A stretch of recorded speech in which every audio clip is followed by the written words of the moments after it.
Hello friends, welcome to my YouTube channel Saraswati Commerce Academy. आज का हमारा अकाउंट्स का एक मेन टॉपिक है जिसको आज हम कंप्लीट कर लेंगे। जो हमारा चैप्टर जो है उसका नेम है रिटायरमेंट और डेथ ऑफ अ पार्टनर। आप सभी को पता ही है रिटायरमेंट और डेथ ऑफ अ पार्टनर में क्या होता है। या तो कोई पार्टनर रिटायर होएगा या किसी पार्टनर की डेथ हो जाएगी। यही दो केसेस बनते हैं इसके अंदर। तो रिटायरमेंट और डेथ ऑफ अ पार्टनर में आज हमारा कौन सा टॉपिक है, जो मेन टॉपिक है हमारा वो है डेथ ऑफ अ पार्टनर। हमने अपनी पिछली वीडियोस में काफी कुछ सीख लिया है कि रिटायरमेंट क्या होती है, रिटायरमेंट और डेथ ऑफ अ पार्टनर क्या होते हैं, कैसे इनके एडजस्टमेंट करते हैं, और भी काफी सारी चीजें हैं जो हमने अपनी प्रीवियस वीडियो में सीख ली है। अगर आपको उन सभी का लिंक चाहिए तो आपको डिस्क्रिप्शन बॉक्स में मिल जाएगा, वहां से उसे चेक कर सकते हैं। जो भी आपके यूजेबल वीडियो है आप उसे चेक कर सकते हैं और इजिली टॉपिक्स को अंडरस्टैंड कर सकते हैं। तो जो आज हमारा टॉपिक है death of a partner. Death of a partner क्या, यानी कि अगर कोई पार्टनर जो है डेथ हो गई किसी पार्टनर की, हमारे बिजनेस के अंदर कोई पार्टनर काम कर रहा था, काफी सारे पार्टनर्स काम कर रहे हैं, यानी उसमें से किसी भी एक पार्टनर की मान लो डेथ हो जाती है। तो डेथ हो गई, अब क्या हो गई तो हो गई, फिर उसके बाद क्या, उसके बाद हमें ये देखना होता है कि जितने भी यानी कि उसका अकाउंट कि अब तक उसको क्या क्या मिला हुआ है फॉर्म से, और क्या क्या उसने फॉर्म से पहले से लिया है, और क्या क्या ऐसी चीजें हैं कि जो फॉर्म को उसको देनी है। अब वो चीज जो है वो तो पार्टनर, उसकी तो डेथ हो गई, अब किसको मिलेगी वो चीजें, दूसरे पार्टनर्स को मिलेगी। ये क्वेश्चन जो है हमारे माइंड में आ जाता है कि वो दूसरे पार्टनर्स को मिलेगी। अब उस पार्टनर की तो डेथ हो गई तो वो किसको मिलेगी, वो मिलेगी उसके लीगल रिप्रेजेंटेटिव को। लीगल रिप्रेजेंटेटिव कौन होता है, जिसको भी वो अपना नॉमिनी बनाता है। नॉमिनी कौन, नॉमिनी वो है कि वो अपने हमारे फॉर्म के अंदर एक लीगल डॉक्यूमेंट होता है जिसके अंदर सब कुछ होता है कि हाँ भाई आपकी डेथ हो जाने के बाद या अगर आपको कुछ हो जाए तो उसके बाद जो आपके अकाउंट में जितना भी पैसा है या जितनी भी गुडविल है, जितना भी प्रॉफिट है, वो आपके बाद किसे मिलेगा, और जो आपका लॉस है वो कौन उठाएगा। जैसे हमारे घर में भी हम कुछ इंश्योरेंस वगैरह कराते हैं, तो इंश्योरेंस तो हमने करा लिया, तो इंश्योरेंस कराने के बाद बाय चांस किसी का एक्सीडेंट हो गया और या फिर कोई और केस हो गया, तो वो किसको मिलते हैं, जो भी हमारे नॉमिनी बनाया जाता है उसको वो पैसा जो है मिल जाता है। तो वो कौन होता है, वो होता है लीगल रिप्रेजेंटेटिव। तो लीगल रिप्रेजेंटेटिव इसमें ये है। तो इसमें क्या बताया गया है कि जितना भी पैसा, यानी कोई पार्टनर जो है डेथ हो गई उस पार्टनर की, उसके अकाउंट जो है सेम उसी तरीके से बनाए जाएंगे जिस तरीके से अगर कोई पार्टनर जो है हमारे बिजनेस से रिटायर हो रहा होता, तो उसी तरीके से सेम तरीके से अकाउंट जो है मेंटेन किए जाएंगे, उसी तरीके से वही फॉर्मेट होगा। बट वो पैसे किसे मिलेंगे, वो पैसे मिलेंगे उसको लीगल रिप्रेजेंटेटिव को। अब वो लीगल रिप्रेजेंटेटिव है तो उसके जो यानी कि जो डेथ जिस पार्टनर की हो रही होती है, तो अब जितना भी उसके अकाउंट के क्रेडिट बैलेंस होता है, क्रेडिट बैलेंस यानी फर्म को उसको क्या क्या चीजें देनी है। अब आपको भी पता है कि अगर पार्टनर्स, इतनी सी सिंपल सी बात है, अब तक तो आपने काफी सारे टॉपिक्स कर लिए होंगे, तो आपको ये बात अच्छे से समझ में आ गई होगी कि अगर किसी पार्टनर का अकाउंट क्रेडिट होता है तो उसके अकाउंट में कुछ जाएगा, और अगर उसके अकाउंट में से कुछ पैसा निकल रहा है तो उसका अकाउंट क्या हो जाएगा, डेबिट हो जाएगा। अब इस कंडीशंस में हमें ये बता रखा है, फर्स्ट कंडीशन हमें दे रखी है कि अगर उसका अकाउंट जो है क्रेडिट है, क्रेडिट किस किस अमाउंट से है, तो वो पैसा कैसे उसके लीगल रिप्रेजेंटेटिव को मिलेगा। तो कैलकुलेशन करनी पड़ती है। हम इसे थ्योरी प्लस प्रैक्टिकल क्वेश्चन के साथ हम इसे अच्छी तरीके से समझेंगे। तो calculation of the total amount due to the representative of the deceased partner. Deceased partner कौन, अब हम तो डेथ ऑफ पार्टनर की बात कर रहे थे, तो डिसीज पार्टनर कौन आ गया। डिसीज पार्टनर वही होता है जिस पार्टनर की डेथ होती है। डेथ पार्टनर या डिसीज पार्टनर सेम बात है। तो डिसीज पार्टनर को जो टोटल अमाउंट जो मिलनी है उसके लीगल रिप्रेजेंटेटिव को, वो किस तरीके से मिलेगी, ये है इसके क्रेडिट बैलेंस में जितना भी बैलेंस है उसका क्रेडिट में, तो वो चीजें जो है वो उसके लीगल रिप्रेजेंटेटिव को मिलेगी। हम इससे पॉइंट्स के साथ बात करते हैं। फर्स्ट पॉइंट है the amount standing to the credit of his capital account, यानी कि उसके कैपिटल अकाउंट में। अब हमें भी पता है कि जो पार्टनर्स का अकाउंट होता है कैपिटल अकाउंट होता है, यानी कि उनके अकाउंट में कितना पैसा है, तो जितना भी पैसा उसके क्रेडिट में पड़ा हुआ है, क्रेडिट में यानी कि उसके पास पैसा है। क्रेडिट का मतलब ये है कि उसके पास पैसा है, वो उसको जितना भी पैसा पड़ा होगा वो उसके लीगल रिप्रेजेंटेटिव को मिल जाएगा। ठीक है, नेक्स्ट पॉइंट क्या है, he share of the increase in the value of goodwill. अब आपको ये बात पता होनी चाहिए ऑफ द फॉर्म, अब आपको ये बात पता होनी चाहिए कि वैल्यू जो है गुडविल की वो इंक्रीज और डिक्रीज जो है होती रहती है। उसके ऊपर कोई डेप्रिसिएशन नहीं लगती, बट उसकी वैल्यू जो है कांस्टेंट फ्लक्चुएट होती रहती है। तो कांस्टेंट फ्लक्चुएट होने से अगर मान लो गुडविल जो है, अगर हम अपने फर्म को अच्छे तरीके से सर्विसेज प्रोवाइड करेंगे तो हमारी गुडविल जो है, हमारे प्रॉफिट जो है वो अर्न हमें ज्यादा से ज्यादा होंगे। तो अब जो गुडविल है, तो अगर मान लो हमने इतनी अच्छी सर्विसेज दी है तो उस सर्विस निभाने में उस डेथ पार्टनर का भी तो पार्टिसिपेशन होगा। तो इसी वजह से जो भी इंक्रीज पार्ट है उस गुडविल का वो उसको मिलेगा। थर्ड पार्ट क्या है हमारे पास, interest on capital if provided in the partnership deed. आपको ये पता होना चाहिए, पार्टनरशिप डीड भी आपको पता होनी चाहिए क्या होती है। पार्टनरशिप डीड में एक सब कुछ एक लीगल डॉक्यूमेंट होता है, वो भी अगर आपको उस वीडियो का लिंक चाहिए तो वो भी आपको डिस्क्रिप्शन में मिल जाएगा, आप वहां से अच्छे तरीके से इसको समझ सकते हैं। तो पार्टनरशिप डीड में अगर कह रखा हो कि जो पार्टनर जो है कैपिटल लेके बिजनेस के अंदर आएंगे, आपको पता होना चाहिए कि कोई भी पार्टनर जो बिजनेस के अंदर आता है तो उसको अपने हिस्से की कैपिटल लेके आनी होती है। अब उस कैपिटल के ऊपर इंटरेस्ट लगेगा नहीं लगेगा, अगर उसके ऊपर इंटरेस्ट लगता है और बाय द चांस कोई पार्टनर जो है उसकी डेथ हो जाती है तो इंटरेस्ट ऑन कैपिटल जो है उसको जितना भी मिलेगा उसके लीगल रिप्रेजेंटेटिव के अकाउंट में चला जाएगा। नेक्स्ट पार्ट है share of life policy. Life policy भी कौन करा के रखता है, जो हमारे फर्म के जितने भी बिजनेसमैन होते हैं उन सभी की फर्म की ओर से एक लाइफ पॉलिसी होती है कि in future by the chance अगर कुछ भी इंसिडेंट हो जाता है तो वहां से वो पैसा जो है कवर अप हो जाता है। तो जितना पैसा वहां से मिलेगा, जैसे हम लोग इंश्योरेंस करा के रखते हैं, तो जितना पैसा उसको वहां से मिलेगा लाइफ पॉलिसी के बाद तो वो भी उसके अकाउंट में चला जाएगा। नेक्स्ट है he share of the profit on the revaluation of assets and liabilities. तो असेट्स एंड लाइबिलिटीज को रिवैल्यूएट करने के बाद कि हाँ भाई अब उनकी मार्केट वैल्यू क्या है, कॉस्ट वैल्यू से लेके अब मार्केट वैल्यू कहाँ तक चेंज हो गई है, तो उसका जितना भी प्रॉफिट या लॉस है उसको मिलेगा। तो अब इसमें क्रेडिट की बात आ रही है तो प्रॉफिट के अंदर उसका जितना भी हिस्सा होगा वो उसके लीगल रिप्रेजेंटेटिव को मिलेगा। नेक्स्ट पॉइंट है share of the undistributed profits और रिजर्व। जो भी प्रॉफिट्स होते हैं अगर उसका कुछ पार्ट हम अलग से निकाल के रख लेते हैं तो वो क्या बन जाता है, रिजर्व बन जाता है। तो वो रिजर्व कभी ना कभी तो उसको यूज करते होंगे। अब मान लो किसी पार्टनर की डेथ हो गई तो उस टाइम पे उसका शेयर निकाल लेंगे कि उसमें इसका कितना हिस्सा है, वो वाला पार्ट उसके लीगल रिप्रेजेंटेटिव को दे दिया जाए। नेक्स्ट है share of profit up to the date of his death. तो जितना भी प्रॉफिट जो हमारे बिजनेस के अंदर पड़ा हुआ है डेथ के टाइम तक उसकी, तो उस डेट तक हम उसका पैसा जो है उसको दे देंगे। अब ये तो वो चीजें थी कि जिसमें कि उसका अकाउंट जो है क्रेडिट होना था। अब क्रेडिट होना था तो सबसे पहले तो उसके अकाउंट में जो हमारा डेथ पार्टनर है, डिसीज पार्टनर, उसके अकाउंट में हम क्या कर देंगे, वो एंट्री कर देंगे। बाद में वो पैसा किसको ट्रांसफर हो जाएगा, उसके लीगल रिप्रेजेंटेटिव के अकाउंट में वो पैसा क्या हो जाएगा, ट्रांसफर हो जाएगा।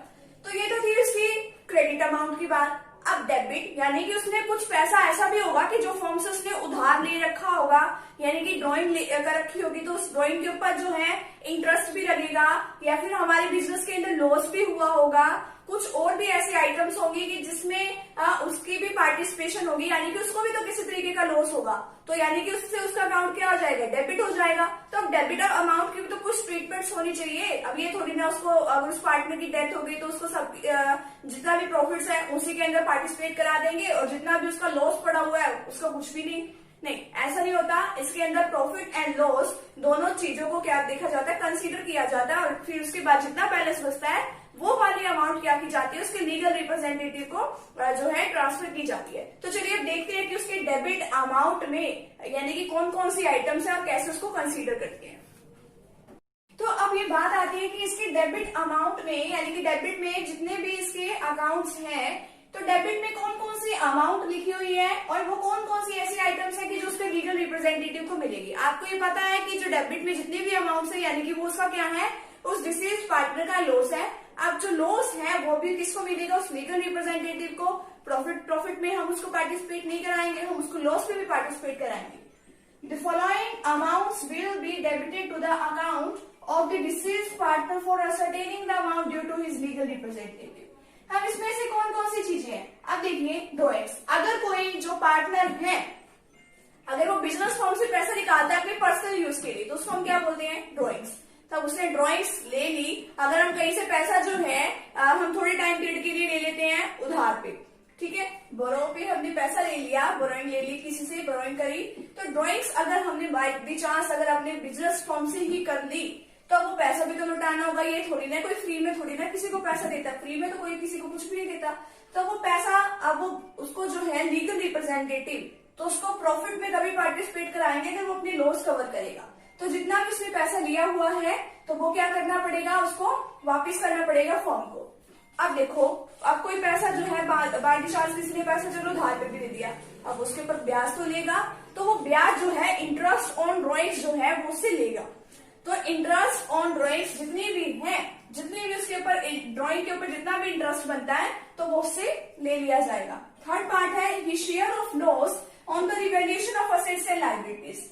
अब मार्केट वैल्यू पे कि कितनी असेट्स जो है, असेट्स की वैल्यू अगर हमारी कम हो गई और लायबिलिटीज यानी कि हमने जितना पैसा और को क्रेडिटर्स को देना था क्रेडिटर्स को, तो वो ज्यादा देना पड़ गया किसी भी रीजन से, तो बाय द चांस हमने डेबिट क्रेडिट का टोटल करके देखा revaluation of assets and liabilities की।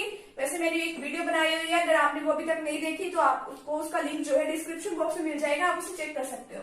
तो जितना भी लॉस हुआ होता है रिवैल्यूएट करने से असेट्स एंड लायबिलिटीज को प्रॉफिट ही थोड़ी ना होता, उसका लॉस भी होता है। तो अगर लॉस में उसका हिस्सा जितना भी आएगा उसके शेयर का वो उसको देना पड़ेगा। नेक्स्ट पार्ट है शेयर ऑफ अनडिस्ट्रीब्यूटेड लॉस, कि अनडिस्ट्रीब्यूटेड लॉस भी हो जाता है कई बार, तो वो जो डेबिट बैलेंस जितना भी पड़ा हुआ है वो उसको देना पड़ेगा, such as debit balance of P&L account. Last point is share of the reduction in the value of goodwill. Revaluation करने से यानी कि जो गुडविल की वैल्यू जो है वो कई बार क्या हो जाती है, कम भी हो जाती है। तो अब जितने से कम हो गई तो उसका जितना भी हिस्सा कम हुआ हुआ उसका बनता है तो वो उससे ले लिया जाएगा। तो ये सब ऐसी चीजें थी कि जो उसका अकाउंट जो है डेबिट था तो उसके लीगल रिप्रेजेंटेटिव को क्या करनी पड़ेगी, ये सभी चीजें फॉर्म को लौटानी पड़ेगी।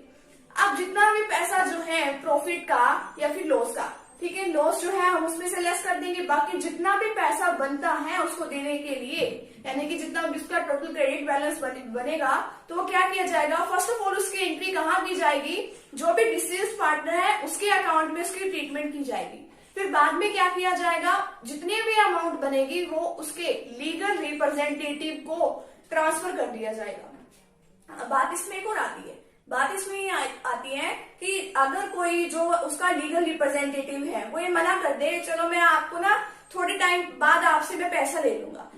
अब वो ऐसा इसलिए नहीं करता कि हाँ भाई थोड़े टाइम बाद आप मुझे कलेक्ट करके कहीं कहीं से दे देना, वो ऐसा इसलिए करता है क्योंकि जब उस पार्टनर की डेथ होती है तो उस डेट से जब तक वो ऐसा करता है यानी कि जिस डेट को वो इन फ्यूचर कभी पैसा लेगा, उसने खुद मना किया है कि मैं थोड़े टाइम पीरियड के बाद आपसे पैसा ले लूंगा, तो जितने दिनों का डिफरेंस होता है तो उसको क्या मिलेगा, उसके ऊपर इंटरेस्ट मिलेगा। जैसे हमने ड्राइंग के ऊपर इंटरेस्ट दिया था, वैसे जो हम अगर डिले में उसको पैसा देंगे, देरी से उसको पैसा देंगे तो वो 6% पर एनम से 6% पर एनम से वो उससे क्या ले लेगा, वो उससे इंटरेस्ट लेगा।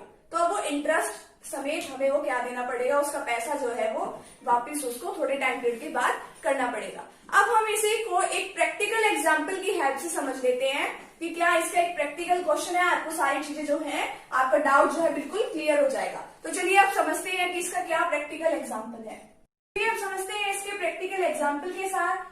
तो अब बात आती है कि कैलकुलेशन ऑफ प्रॉफिट जो है वो किस तरीके से हम निकालेंगे। हमारे पास इसके दो तरीके हैं, फर्स्ट तो है हमारे पास ऑन टाइम बेसिस और सेकंड है on sales basis.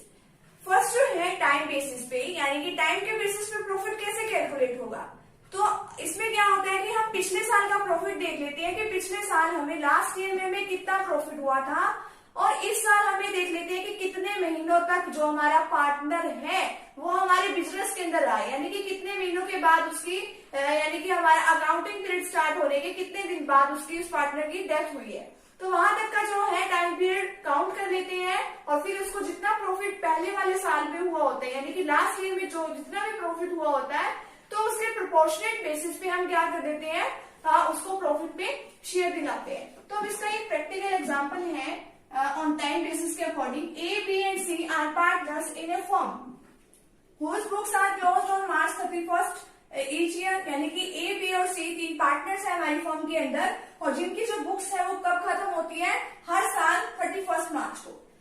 A died on 30th जून 2019। अब इसमें क्या बताया कि जो ए की जो है डेथ हो जाती है कब, 30 जून 2019 को। And according to the agreement, एक एग्रीमेंट के according the share of profits of a deceased partner up to the date of the death is to be calculated on the basis of average profit for the last 5 years have been। अब इसमें क्या कहा है कि agreement के according इसमें बताया है कि पिछले 5 सालों का हम क्या ले लेंगे, एवरेज प्रॉफिट्स ले लेंगे, क्योंकि पिछले साल का तो हम इसीलिए नहीं ले सकते क्योंकि अब एक साल में तो गलती भी लग जाती है कि एक साल में तो ज्यादा प्रॉफिट्स भी हो सकते हैं। अब पिछले कई सालों का हम इसी वजह से ले लेते हैं कि पिछले कई सालों में हो सकता है कि वैसे ही सेम प्रॉफिट्स हो रहे हो या थोड़े साल में लॉस भी हुआ हो, किसी साल में प्रॉफिट भी हुआ हो, तो हम एस्टिमेट सा लग जाता है हमें सही में कि आगे आने वाले साल में हमें कितना प्रॉफिट होगा। तो अब इसके अकॉर्डिंग हम इसका प्रॉफिट ले लेंगे 2015 में एंड 16 में और 17, 18 एंड 19। 2015 में जो हमारा प्रॉफिट था वो कितना था, 14,000, 16 में 18,000, 17 में 16,000 एंड 18 में फिर से 10,000, वो क्या हुआ हमारा लॉस था वो हमारा। एंड 2019 में हमारा है 16,000। Calculate a share of the profit up to the date of the death. तो हमें इसका शेयर क्या करना है, कैलकुलेट करना है। आपको इसमें कहीं दिख रहा है कि इसकी प्रॉफिट शेयरिंग रेशो क्या है, क्या नहीं दिख रही ना, तो इसमें क्या होगा फिर, तो हम क्या करेंगे, इक्वली प्रॉफिट एंड लॉस जो है जितने भी पार्टनर्स है वो आपस में शेयर करेंगे इक्वली, यानी कि 1:1:1 में, ठीक है। तो अब हम इसका क्या ले लेंगे, एवरेज ले लेंगे। 14,000, 18,000, 16,000 माइनस कर देंगे। माइनस क्यों किया, क्योंकि ये 2018 में लॉस है एंड प्लस 16,000 ये वाला, तो कितने हैं इनका टोटल किया, कितना आया 54,000। अब हमें एवरेज निकालना है तो इनको टोटल करेंगे 1, 2, 3, 4, 5, तो 5 से इसको डिवाइड कर दिया तो ये एवरेज आ गया। तो एवरेज कितना आया 10,800। अब ये 10,800 तो एक पूरे साल के लिए आ गया, बट हमें तो कितने टाइम पीरियड के लिए चाहिए, ओनली उसकी डेथ तक का। तो जब से हमारा टाइम पीरियड कब से स्टार्ट होता है, 1 अप्रैल 2019 से लेके 30 जून 2019 तक हमें क्या निकाल लेंगे, इसका प्रॉफिट निकाल लेंगे, 3 मंथ प्रॉफिट। तो 10,800 का हम क्या निकाल लेंगे 3/12, तो कितना आ जाएगा 2700। तो 2700 तो ये क्या है, इन तीनों का होगा प्रॉफिट। तो हम किसका निकालेंगे, ओनली ए का। तो 1/3 share of A up to the date of death. तो 2700 का 1/3 निकालें। 1/3 क्यों, क्योंकि 1/1 में ये अपना प्रॉफिट जो है डिस्ट्रीब्यूट कर रहे हैं। तो कितना आया ये 900। तो 900 तो इसमें कहां पे चला जाएगा, एस के कैपिटल अकाउंट में, तो ये चला जाएगा to A's capital account 900। But इसकी वजह से प्रॉफिट एंड लॉस जो सस्पेंस अकाउंट है वो क्या हो जाएगा, डेबिट हो जाएगा, क्योंकि यहां से पैसा जो है प्रॉफिट एंड लॉस में से जाएगा, तो इसी वजह से वो डेबिट, और ए के अकाउंट में पैसा जाएगा तो उसकी वजह से वो अकाउंट क्रेडिट 900 से। तो a share of profit till the date of his death. तो ये तो थी इसकी जर्नल एंट्री, और ये तो क्या था ऑन टाइम बेसिस के अकॉर्डिंग। अब ऑन सेल्स बेसिस के अकॉर्डिंग हम कैसे जो है प्रॉफिट अर्न करते हैं, तो चलिए अब देखते हैं कि किस तरीके से हम इसका जो प्रॉफिट है वो अर्न करेंगे। तो चलिए देखते हैं। अब हम बात करते हैं ऑन सेल्स बेसिस के अकॉर्डिंग हम प्रॉफिट्स को कैसे कैलकुलेट करते हैं। जिस तरीके से हमने ये सीखा कि हम टाइम बेसिस के अकॉर्डिंग कैसे करते हैं, उसी तरीके से है कि सेल्स बेसिस के अकॉर्डिंग कैसे होती है। तो जब हम सेल्स बेसिस को लेके चलते हैं तो हम क्या कंसीडर करते हैं कि पिछले साल हमारे बिजनेस के अंदर कितनी सेल हुई थी, यानी कि पिछले साल कितना सामान हमारा बिका था, और पिछले साल हमारा कितना प्रॉफिट था बिजनेस के अंदर। तो उसके अकॉर्डिंग हम क्या करते हैं, प्रोपोर्शनेट बेसिस पे तो हम उस पार्टनर को क्या दे देते हैं, जितना भी उसका शेयर बनता है हम उसको वो प्रोवाइड कराते हैं, जिस पार्टनर की डेथ होती है, यानी डिसीज पार्टनर को। तो चलिए हम एक प्रैक्टिकल क्वेश्चन की हेल्प से समझ लेते हैं। A, B and C are sharing profits in the ratio of 3:2:1, यानी 3:1 की रेशियो में वो क्या कर रहे हैं, अपना प्रॉफिट डिस्ट्रीब्यूट कर रहे हैं। सी डाइज ऑन 30 जून 2019, सी की डेथ हो जाती है 30 जून 2019 को। Accounts are closed on 31 March every year, हर साल 31 मार्च को हमारे अकाउंट्स क्लोज हो जाते हैं। Sales for the year ending 31 March 2019 amounted to ₹6 lakh. पिछले साल की इसमें सेल बता रखी है, यानी कि पिछले साल लास्ट ईयर की सेल्स है 6 लाख की। Sales from 1st April 2019 to 30th June 2019 amounted to rupees 2,40,000। सी की डेट कब हुई? 30 जून 2019 को। और 1 अप्रैल 19 से लेके 31 जून 2019 तक कितनी सेल हुई हमारी? 2,40,000 की। The profit for the year ending 31 March 2019 amounted to rupees 30,000। पिछले साल का प्रॉफिट बता रखा है 30,000। पिछले साल की सेल्स है 6 लाख और अब तक की इस साल की सेल्स कितनी है? 3 महीनों की 2,40,000। तो अब हमने क्या निकालना है? Calculate the deceased partner shares in the current years profit.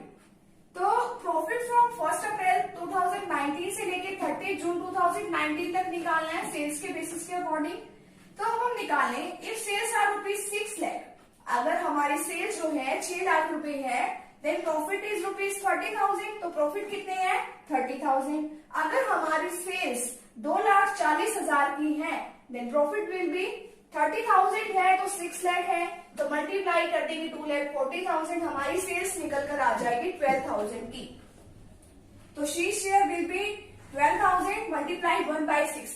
अब सी का शेयर निकालना है 12,000। तो तीनों की वो आएगी सेल्स का जितना भी है। तो अब 1/6 कर देंगे क्योंकि ए बी एंड सी का कितना है? 1/6। 1/6 कैसे? 3 + 2 + 1 तो 1/6। तो निकाल लेंगे हम कितना आ जाएगा? 2,000। तो इस तरीके से डेथ ऑफ अ पार्टनर में हम क्या करते हैं? उसके लीगल रिप्रेजेंटेटिव को उसकी डेबिट में कितनी अमाउंट है, उसके क्रेडिट में कितनी अमाउंट है, हम वो वाली अमाउंट क्या करते हैं? उनके अकाउंट में ट्रांसफर करते हैं।